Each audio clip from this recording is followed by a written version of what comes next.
ಶ್ರೀ ಗಣಪತಿ ಶಾರದಾ ಗುರುಭ್ಯೋ ನಮಃ. ಯತ್ರ ಯೋಗೇಶ್ವರ ಕೃಷ್ಣೋ ಯತ್ರ ಪಾರ್ಥೋ ಧನುರ್ಧರಃ ತತ್ರ ಶ್ರೀ ವಿಜಯ ಭೂತಿರ್ಧ್ರುವ ನೀತಿರ್ಮತಿರ್ಮಮ.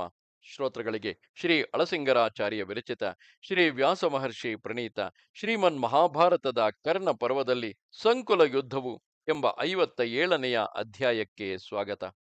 ಆಗ ಧೃತರಾಷ್ಟ್ರನು ಸಂಜಯ, ಪಾಂಡ್ಯನು ಹತನಾಗಿ ಏಕಾಕಿಯಾದ ಕರ್ಣನು ಯುಧಿಷ್ಠಿರನನ್ನು ಜಯಿಸಿ ಓಡಿಸಿದ ಮೇಲೆ ಅರ್ಜುನನು ಏನು ಮಾಡಿದನು?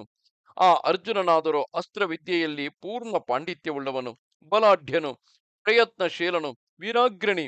ಇದಕ್ಕೆ ಮೇಲೆ ಸಾಕ್ಷಾತ್ ಪರಮಶಿವನಿಂದ ಸಮಸ್ತ ಭೂತಗಳಿಗೂ ನೀನು ಅಜೇಯನಾಗಿರು ಎಂದು ವರವನ್ನು ಪಡೆದವನು. ಆದುದರಿಂದ ಆ ಅರ್ಜುನನ ವಿಷಯದಲ್ಲಿ ನನಗೇಕೋ ಮಹಾಭಯವುಂಟಾಗಿದೆ.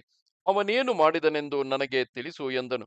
ಆಗ ಸಂಜಯನು, ರಾಜೇಂದ್ರ, ಪಾಂಡ್ಯನು ಹತನಾದೊಡನೆ ಶ್ರೀಕೃಷ್ಣನು ಆತುರದಿಂದ ಅರ್ಜುನನನ್ನು ಕುರಿತು, ಧನಂಜಯ, ಅದು ಅಲ್ಲಿ ನಮ್ಮ ಕಡೆಯ ಮಹಾವೀರನಾದ ಪಾಂಡ್ಯನು ಹತನಾಗಿ ಪಾಂಡವ ಯೋಧರೆಲ್ಲ ಹಿಂತಿರುಗಿ ಓಡುತ್ತಿರುವುದನ್ನು ನೋಡಿದೆಯಾ? ಅದು ಜಯಶೀಲನಾದ ಕರ್ಣನು ಯುದ್ಧರಂಗದಲ್ಲಿ ಉರಿಯುವ ಬೆಂಕಿಯಂತೆ ಜ್ವಲಿಸುವುದನ್ನು ನೋಡು. ಭೀಮನು ಮಾತ್ರ ಕೋಪದಿಂದ ಧನುರ್ಧಾರಿಯಾಗಿ ಯುದ್ಧಕ್ಕಾಗಿ ಹೊರಟಿರುವನು. ಅದು ಅಲ್ಲಿ ದೃಷ್ಟದ್ಯುಮ್ನಾದಿಗಳಾರು ಅವನನ್ನು ಹಿಂಬಾಲಿಸದೆ ಹೆದರಿ ನಿಂತಿರುವರು. ಪಾಂಚಾಲರು, ಸೃಂಜಯರು ಆ ಸೈನ್ಯದ ಕಡೆಗೆ ತಿರುಗದಂತೆ ವಿಮುಖರಾಗಿರುವರು. ಆದರೆ ಪಾಂಡವರಲ್ಲಿ ಕೆಲವರು ಪ್ರಯತ್ನದಿಂದ ಹಿಂತಿರುಗಿ ಬಂದು ಶತ್ರು ಸೈನ್ಯವನ್ನು ಚದುರಿಸುತ್ತಿರುವುದರಿಂದ ಓಡಿ ಹೋಗುತ್ತಿರುವ ಕೌರವ ಸೈನ್ಯವನ್ನು ಕರ್ಣನು ತಡೆದು ನಿಲ್ಲಿಸುತ್ತಿರುವನು. ಅದು ಬದಲಾಗಿ ವೇಗದಲ್ಲಿ ಕಾಲಾಂತಕನಿಗೂ ಪರಾಕ್ರಮದಲ್ಲಿ ಮಹೇಂದ್ರನಿಗೂ ಸಮಾನನಾದ ಅಶ್ವತ್ಥಾಮನು ಶಸ್ತ್ರಪಾಣಿಯಾಗಿ ಮುಂದೆ ಬರುವನು ನೋಡು. ದೃಷ್ಟದ್ಯುಮ್ನನು ಅವನನ್ನು ಎದುರಿಸಿ ಹೋಗುವಂತಿದೆ.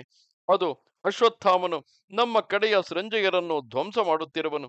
ಅದು ಚತುರಂಗಗಳು ದೊಡ್ಡ ಯುದ್ಧವನ್ನು ಆರಂಭಿಸಿವೆ ಎಂದು ಅಲ್ಲಿ ನಡೆದ ಯುದ್ಧ ಕ್ರಮಗಳನ್ನೆಲ್ಲ ಕೃಷ್ಣನು ಪಾರ್ಥನಿಗೆ ತಿಳಿಸಿದನು. ಈ ಸಂಗತಿಗಳನ್ನೆಲ್ಲ ಕೇಳಿ ಕಣ್ಣಿಂದಲೂ ನೋಡಿದ ಮೇಲೆ ಪಾರ್ಥನು ತನ್ನ ಸಹೋದರರು ಕಷ್ಟ ದಶೆಯಲ್ಲಿರುವುದನ್ನು ತಿಳಿದು, ಋಷಿಕೇಶ, ಬೇಗನೆ ಅಲ್ಲಿಗೆ ರಥವನ್ನು ಬಿಡು ಎಂದನು. ಒಡನೆಯೇ ಕೃಷ್ಣನು ಕುದುರೆಗಳನ್ನು ತಟ್ಟಿ ವೇಗದಿಂದ ರಥವನ್ನು ಮುಂದುವರಿಸಿದನು. ಆಮೇಲೆ ನೋಡುವವರಿಗೆ ರೋಮಾಂಚನವನ್ನೆಬ್ಬಿಸುವಂತೆ ಪ್ರಬಲ ಯುದ್ಧವು ಆರಂಭವಾಯಿತು. ಸೇನಾ ಧೂಳಿಯು ಮೇಲೆದ್ದಿತು. ಉಭಯ ಸೈನ್ಯಗಳು ಸಾಯುವವರೆಗೆ ಹಿಂತಿರುಗುವುದಿಲ್ಲವೆಂಬ ದೃಢ ಸಂಕಲ್ಪದಿಂದ ಕೈಕಲೆತವು. ಅತ್ತಲಾಗಿ ಯುಧಿಷ್ಠಿರನನ್ನು ಮುಂದಿಟ್ಟುಕೊಂಡು, ಸೃಂಜಯರು ಕರ್ಣನನ್ನು ಮುಂದಿಟ್ಟುಕೊಂಡು ಕೌರವರು ಭಯಂಕರ ಯುದ್ಧವನ್ನು ನಡೆಸಿದರು. ಯಮಪುರಿಯನ್ನು ವೃದ್ಧಿಗೊಳಿಸತಕ್ಕ ಮಹಾಯುದ್ಧವು ನಡೆಯುವಾಗ ಸಂಶಪ್ತಕರಲ್ಲಿ ಹತಶೇಷರಾದ ಕೆಲವು ಮಂದಿ ಮಾತ್ರವೇ ಉಳಿದಿದ್ದರು.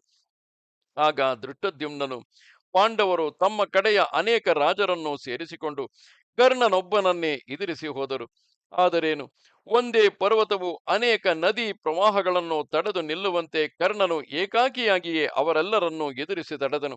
ನಾನಾ ಕಡೆಗಳಿಂದ ವೇಗವಾಗಿ ಹರಿದು ಬರುತ್ತಿರುವ ನದಿ ಪ್ರವಾಹಗಳು ಪರ್ವತ ಸಮೀಪಕ್ಕೆ ಬಂದೊಡನೆ ಚಿನ್ನ ಭಿನ್ನವಾಗಿ ಚದುರುವಂತೆ ಪಾಂಡವ ಸೈನ್ಯಗಳು ಕರ್ಣನ ಮುಂದೆ ನಿಲ್ಲಲಾರದೆ ಚದರಿಸಲ್ಪಟ್ಟವು. ಆಗ ದೃಷ್ಟದ್ಯುಮ್ನ ಕರ್ಣರಿಬ್ಬರಿಗೂ ಘೋರ ಯುದ್ಧವು ನಡೆಯಿತು. ದೃಷ್ಟದ್ಯುಮ್ನನು ತೀವ್ರ ಬಾಣಗಳಿಂದ ಕರ್ಣನನ್ನು ಮುಚ್ಚುತ್ತಾ, ಎಲ, ನಿಲ್ಲು ನಿಲ್ಲು ಎಂದು ಮೂದಲಿಸಿದನು. ಆಗ ಕರ್ಣನು ವಿಜಯವೆಂಬ ತನ್ನ ಉತ್ತಮ ಧನುಸ್ಸನ್ನು ಒದರುತ್ತಾ ದೃಷ್ಟದ್ಯುಮ್ನನ ಕೈಯಲ್ಲಿದ್ದ ಧನುಸ್ಸನ್ನು ಕತ್ತರಿಸಿ ಮೇಘವು ಮಳೆಗರೆದಂತೆ ಅವನ ಮೇಲೆ ಸರ್ಪದಂತೆ ಕ್ರೂರವಾದ ಬಾಣಗಳನ್ನು ವರ್ಷಿಸಿದನು. ತಿರುಗಿ 9 ತೀಕ್ಷ್ಣ ಬಾಣಗಳನ್ನು ಅವನ ಮೇಲೆ ಪ್ರಯೋಗಿಸಲು ಆ ಬಾಣಗಳು ದೃಷ್ಟದ್ಯುಮ್ನನ ಸುವರ್ಣ ಕವಚವನ್ನು ಭೇದಿಸಿಕೊಂಡು ಅವನ ದೇಹ ರಕ್ತದಿಂದ ಕೆಂಪಾಗಿ ಇಂದ್ರ ಗೋಪಗಳಂತೆ ಕೆಳಗೆ ಬಿದ್ದವು. ದೃಷ್ಟದ್ಯುಮ್ನನು ಆಗ ಮುರಿದ ಬಿಲ್ಲನ್ನು ಬಿಸುಟು ಅದಕ್ಕಿಂತಲೂ ಪ್ರಬಲವಾದ ಬೇರೆ ಬಿಲ್ಲನ್ನು ಹಿಡಿದು 20-70 ತೀವ್ರ ಬಾಣಗಳಿಂದ ಕರ್ಣನನ್ನು ಹೊಡೆದನು. ಕರ್ಣನು ಹಾಗೆಯೇ ಪ್ರಬಲವಾದ ಬಾಣಗಳಿಂದ ದ್ರೋಣ ಶತ್ರುವಾದ ದೃಷ್ಟದ್ಯುಮ್ನನನ್ನು ಪ್ರತಿಯಾಗಿ ಹೊಡೆದನು.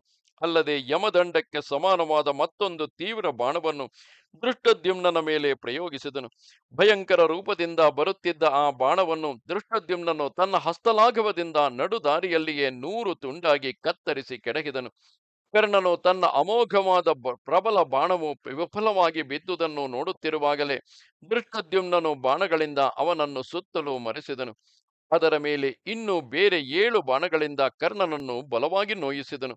ಅದಕ್ಕೆ ಪ್ರತಿಯಾಗಿ ಕರ್ಣನು 10 ಬಾಣಗಳಿಂದ ಅವನನ್ನು ಹೊಡೆದನು. ಆಗ ಅವರಿಬ್ಬರಿಗೂ ನಡೆದ ಯುದ್ಧವು ಅತಿ ಭಯಂಕರವಾಗಿಯೂ ಅತ್ಯಾಶ್ಚರ್ಯಕರವಾಗಿಯೂ ನೋಡುವವರಿಗೂ ಕೇಳುವವರಿಗೂ ಯೋಚಿಸುವವರಿಗೂ ಕೌತುಕವನ್ನು ಹುಟ್ಟಿಸುವಂತೆಯೂ ಎದ್ದಿತು. ಸಮಸ್ತ ಭೂತಗಳಿಗೂ ರೋಮಾಂಚಜನಕವಾಯಿತು. ಹೀಗೆ ಕರ್ಣನಿಗೂ ಧೃಷ್ಟದ್ಯುಮ್ನನಿಗೂ ಪ್ರಬಲ ಯುದ್ಧವು ನಡೆಯುತ್ತಿರುವ ಸಮಯದಲ್ಲಿ ಅಶ್ವತ್ಥಾಮನು ಕೋಪಾವೇಶದಿಂದ ಧೃಷ್ಟದ್ಯುಮ್ನನ ರಥದೊಡನೆ ತನ್ನ ರಥವು ತಾಡಿಸುವಂತೆ ವೇಗದಿಂದ ಮುಂದುವರಿದು, ಎಲಾ ಪಾಪಿ ಬ್ರಹ್ಮಜ್ಞ, ನಿಲ್ಲು ನಿಲ್ಲು, ಇನ್ನು ನೀನು ನನ್ನ ಕೈಯಿಂದ ಬದುಕಿ ಹೋಗಲಾರೆ ಎಂದು ಹೇಳಿ ತನ್ನ ಹಸ್ತವೇಗವನ್ನೆಲ್ಲ ತೋರಿಸುತ್ತಾ ಬಾಣಗಳಿಂದ ಅವನನ್ನು ಮುಚ್ಚಿ ಪಿತೃಘಾತುಕನಾದ ಆ ಧೃಷ್ಟದ್ಯುಮ್ನನ ಮೇಲೆ ತನಗಿದ್ದ ಕೋಪವನ್ನೆಲ್ಲ ತೀರಿಸಿಕೊಳ್ಳುವಂತೆ ತನ್ನ ಸರ್ವಶಕ್ತಿಯನ್ನು ತೋರಿಸಿ ಬಹು ಸಾಹಸದಿಂದ ಯುದ್ಧ ಮಾಡಿದನು. ಇಬ್ಬರಿಗೂ ಘೋರ ಯುದ್ಧವಾಯಿತು. ಅಶ್ವತ್ಥಾಮನು ಧೃಷ್ಟದ್ಯುಮ್ನನನ್ನು ಕಂಡಾಗ ತನಗೂ ಅವನೇ ಮೃತ್ಯುವಾಗುವನೆಂಬ ಭಾವವು ತೋರಿ ಮೊದಲು ಮನಸ್ಸಿನಲ್ಲಿ ಅಷ್ಟಾಗಿ ಉತ್ಸಾಹವಿಲ್ಲದವನಾದನು. ಆದರೆ ಅವನು ತನ್ನ ತಂದೆಗೆ ಪರಮ ವೈರಿ ಎಂಬುದನ್ನು, ತನಗೆ ಯುದ್ಧದಲ್ಲಿ ಶಸ್ತ್ರದಿಂದ ಮರಣವಿಲ್ಲವೆಂಬುದನ್ನು ನೆನಪಿಗೆ ತಂದುಕೊಂಡು ಉತ್ಸಾಹ ವಿಶಿಷ್ಟನಾಗಿ ಪ್ರಳಯ ಕಾಲದ ಯಮನಂತೆ ವೇಗದಿಂದ ಮುಂದುವರಿದನು. ಧೃಷ್ಟದ್ಯುಮ್ನನು ಕೋಪದಿಂದ ಎದುರಿಸಿ ನಿಂತನು. ಒಬ್ಬರನ್ನೊಬ್ಬರು ನೋಡಿದ ಹಾಗೆಲ್ಲ ಇಬ್ಬರಿಗೂ ಕೋಪವು ಉಕ್ಕಿ ಬಂದು ನಿಟ್ಟುಸಿರು ಬಿಡುತ್ತಿದ್ದರು. ಇಬ್ಬರು ಎರಡು ಮಹಾಧನುಸ್ಸುಗಳನ್ನೆತ್ತಿ ಓಡಿದರು. ಆಗ ಅಶ್ವತ್ಥಾಮನು ತನಗಿದಿರಾಗಿರುವ ಧೃಷ್ಟದ್ಯುಮ್ನನನ್ನು ಕುರಿತು, ಎಲ ಪಾಂಚಾಲಾಧಮ, ಈಗಲೇ ನಿನ್ನನ್ನು ಯಮಪುರಿಗೆ ಕಳುಹಿಸಿ ಬಿಡುವೆನು.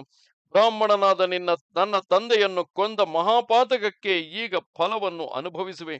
ಅರ್ಜುನನು ಮಾತ್ರ ನಿನ್ನನ್ನು ರಕ್ಷಿಸದೆ ನೀನು ನನ್ನೊಡನೆ ಯುದ್ಧಕ್ಕೆ ನಿಂತರೆ, ಅಥವಾ ನೀನು ಅಜ್ಞಾನದಿಂದ ಯುದ್ಧವನ್ನು ಬಿಟ್ಟು ಪಲಾಯನ ಮಾಡದಿದ್ದರೆ ನಿನ್ನ ಪಾಡು ಮುಗಿದಂತೆಯೇ ಎಂದು ತಿಳಿ.